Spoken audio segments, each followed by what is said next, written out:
Right now, as you're watching this, an organ the size of a small football is running over 500 separate chemical processes simultaneously, without a single conscious command from you. You probably think of your liver as a filter, something that cleans the blood after a rough night, a passive bystander. Maybe you've heard it mentioned in the context of alcohol warnings or a blood test result your doctor circled in red. Most people go their entire lives without giving it a second thought. But here's what nobody told you. The liver is not a filter. It is the most sophisticated biochemical factory ever assembled in the history of life on Earth, and it is running at full capacity inside your body right now while you sit here, completely unaware of it. Consider this. Your liver processes approximately 1.7 liters of blood per minute.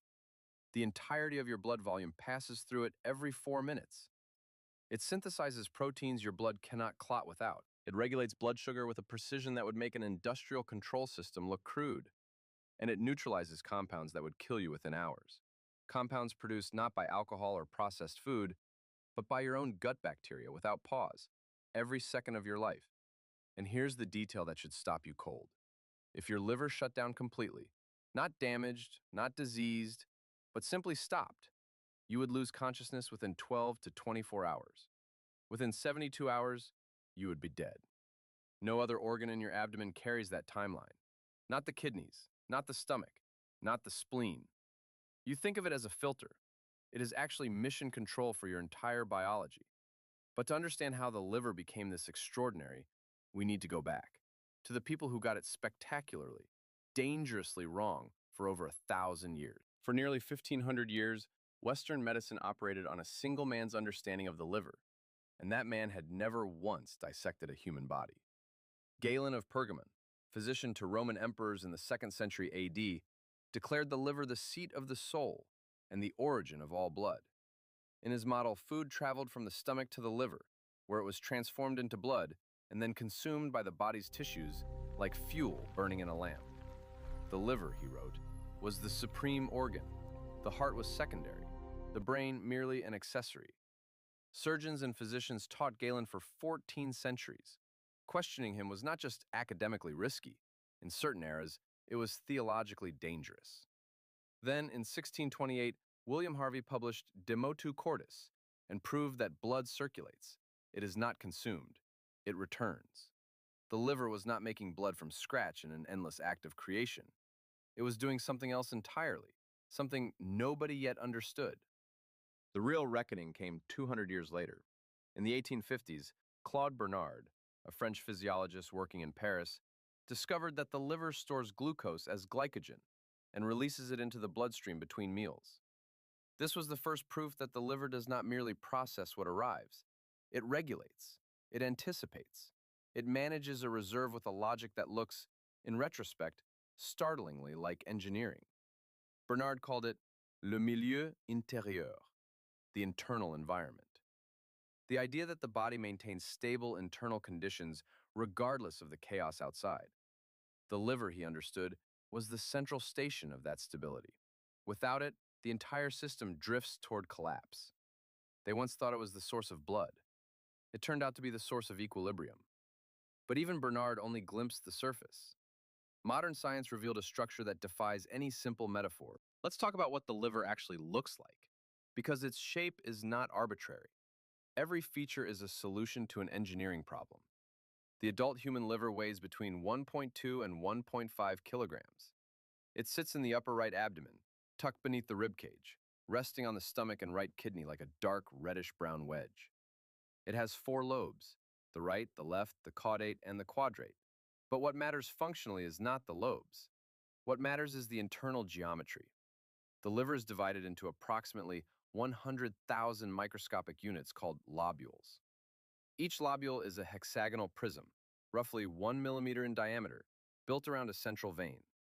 At each corner of the hexagon sits a portal tract, a bundle containing a branch of the portal This is the vein, liver, a branch the of the very hepatic center artery, of the and a body's bile natural duct. faculty. Blood It flows converts inward the from the corners chyle toward the into center. blood. Bile flows outward in the opposite direction. This is not coincidental architecture. It is a counter-current exchange system, the same principle used in industrial heat exchangers and fish gills. By running 2 streams in opposition, The liver maximizes contact time and extraction efficiency. Engineers spent decades designing systems that evolution arrived at 400 million years ago. The liver is the only organ in the human body fed by two separate blood sources simultaneously. The hepatic artery delivers oxygenated blood from the heart. The portal vein delivers blood directly from the intestines, nutrient-rich but loaded with bacterial toxins, and everything absorbed from the gut lining in the past hour. Don't move past this. Let it settle. 100,000 hexagonal processing units, each receiving two bloodstreams, packed into an organ the size of your two fists held together. But anatomy is only the blueprint. The real story happens where you cannot see. The primary worker cell of the liver is called the hepatocyte. You have approximately 80 billion of them. Each one is a generalist of extraordinary range, the biological equivalent of a factory worker who can weld, write code, operate heavy machinery, and synthesize pharmaceuticals before lunch. A single hepatocyte can perform over 500 distinct enzymatic reactions. It synthesizes albumin, the most abundant protein in your blood, responsible for maintaining the pressure that keeps fluid inside your vessels rather than leaking into your tissues. It produces clotting factors, without which a paper cut becomes a life-threatening event. It synthesizes cholesterol, not the dietary cholesterol you've been warned about, but the cholesterol your body uses as the base molecule for every steroid hormone you produce, including testosterone, estrogen, and cortisol. And then there's the detoxification pathway. When your gut bacteria break down amino acids, which they do continuously whether you've eaten or not, they produce ammonia as a byproduct. Ammonia is acutely neurotoxic. Even at concentrations of 100 micromoles per liter of blood, it begins disrupting brain function. Your liver converts it through the urea cycle, a 5-step enzymatic sequence, into harmless urea, which the kidneys excrete in urine. Stop here. Don't move forward yet. When the urea cycle fails, as it does in late-stage liver disease, patients develop hepatic encephalopathy, confusion, personality changes, uncontrollable tremors, coma. What was invisible becomes catastrophically visible. Think of Margaret, 61 years old, grandmother of 4, a glass of wine with dinner every evening for 30 years. One Tuesday morning, her daughter notices she can't remember her grandchildren's names. The liver had been absorbing damage in silence for years. It has no pain receptors. It never complained. This is happening in your body right now, silently, perfectly, for you. The liver does not operate in isolation. It is the hub of a network, receiving hormonal signals from the pancreas, the thyroid, and the adrenal glands, while simultaneously sending its own signals outward. Consider blood sugar. When you eat, the pancreas releases insulin, which signals your liver to absorb excess glucose and store it as glycogen. Between meals, glucagon tells the liver to break glycogen back down and release glucose into the blood. The liver holds roughly 100 grams of glycogen in reserve, enough to maintain blood sugar for approximately 12 hours of fasting. Without this buffer, your glucose would spike after every meal and crash toward hypoglycemia within hours of the last one. Your brain, which consumes 20% of your body's glucose while representing only 2% of its mass, would be the first casualty. The liver also produces nearly 90% of the thyroid hormone transport protein in your blood. Without it, thyroid hormones cannot reach the tissues that need them. A damaged liver doesn't just affect digestion. It slows your metabolism. It disrupts temperature regulation. It alters your heart rhythm, all simultaneously, all in silence.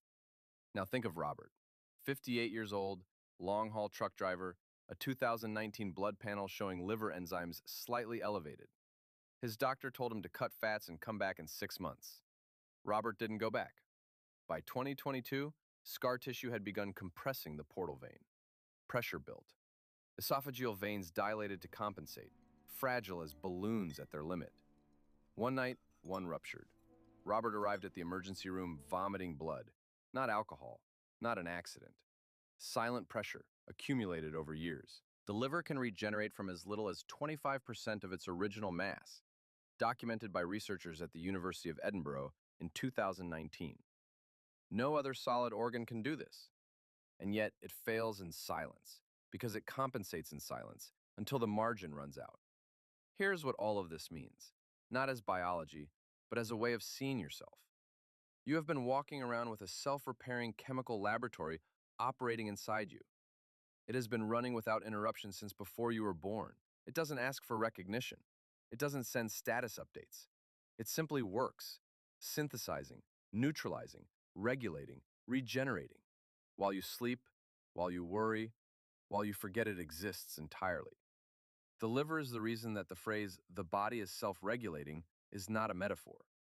It is literally true, in measurable, documented, enzymatic terms. Claude Bernard's milieu intérieur, the stable internal environment he identified in the 1850s, is maintained, more than anywhere else, by this organ. The ancient Greeks encoded this in myth. Prometheus, punished by Zeus, had his liver eaten by an eagle each day, only to have it grow back each night.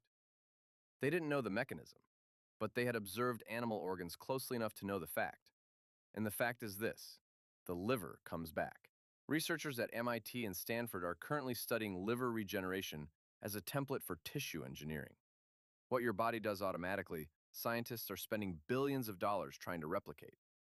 They haven't matched its precision yet. What should this change for you? The liver responds directly to what you give it. Intake above 14 units of alcohol per week, according to World Health Organization guidelines, begins accumulating fat in hepatocytes within weeks. Obesity accelerates this. A 2021 study from the University of Pennsylvania linked chronic sleep deprivation to disrupted hepatic glucose metabolism, independent of diet. Margaret didn't know what her liver was doing for her until it couldn't do it anymore. Robert ignored the first signal for 3 years, not because they were careless, because nobody had explained what was actually at stake. Now you know. Write in the comments a number from 1 to 5. Which part stopped you the most? 1. The urea cycle running every second without your knowledge. 2. Margaret's story and the decades of silence. 3. Robert and the rupture that nobody saw coming. 4.